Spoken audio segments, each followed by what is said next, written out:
আরে বন্ধুরা দেখেন, আমি খালি নতুন নতুন আইটেম রান্না করি। বিএপি বিএপি পার্সেন্ট 2-3 জাত দিয়ে অনেক সুন্দর করে কালারফুল করে, যাতে মানুষ দেখলে খুশি হইয়া লাইক কমেন্ট করে, বুঝছেন না? এক জিনিস দিয়া খাইতে ভালো লাগে না, তাই বিভিন্ন আইটেম দিয়া তরকারি রান্না করি আমি, আর আপনারা দেখাই আর কি। লজ্জা সরম করে আপনারা দেখাই এরম গরিবের রান্না করি, দেখলে জানি আপনারা কোন আহারে কি একটা খানা, এই খানা মানুষে খায়, এত গরিব খানা না। আমি তো গরিব মানুষ ভাই, তাই গরিব রান্না রান্নি আর কি, গরিবের মতন খাই, গরিবের রান্না আর কি ভাই। এই যে মানে ছোট্ট মাছ দিয়ে রান্না করবো তো, এই জন্য চিকন চিকন করে কাটতে নিছি আর কি ভাই, বুঝছেন না?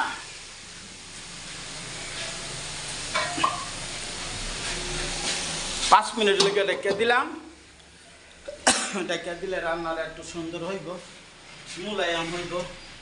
তারপরে কাচকি মাছটি দিয়া নিমু, মাছটি দিয়া হালকা কষাইয়া তারপরে ভিজা ভিজা ঝোল দিয়া দিব, দেখবেন খাইয়া হইয়া থাকতে পারবো খুব সুন্দর কইরা।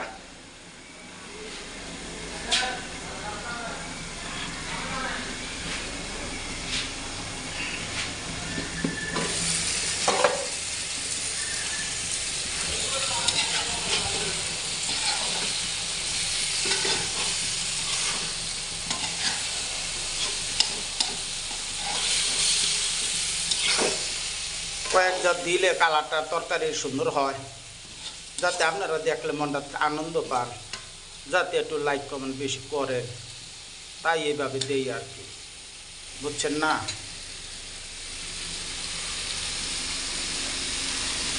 তাই মাছটি একটু আগে দিয়ালাম, মাছটিও একটু কালারফুল হবে।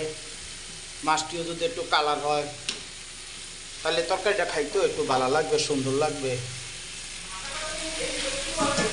লাস্টে একটু হালকা হালকা ঝোল দিমু, ঝোল দিয়া তারপরে উঠে নিমু।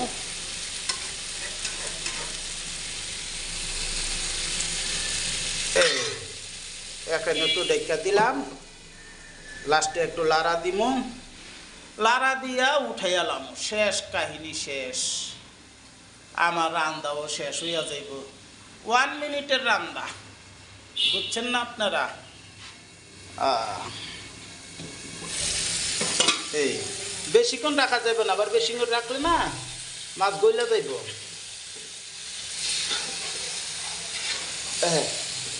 এইটা দিয়ে মনে করেন 5-6 দিন খামু, আমি একলা মানুষ তো। আপনারা মনে করতে পারেন একলা মানুষ এতগুলো তরকারি আনছে, কমে 5 দিন খামু ভাই। বাটি বাটি করে ফ্রিজে রাখা দিমু, তারপরে আস্তে আস্তে খামু। এই বা শেষ রান্না শেষ, একটু ঝুল দিমু, ঝুল দিয়া বা ধনিয়া পাতা দিমু, বাস কাহিনী শেষ।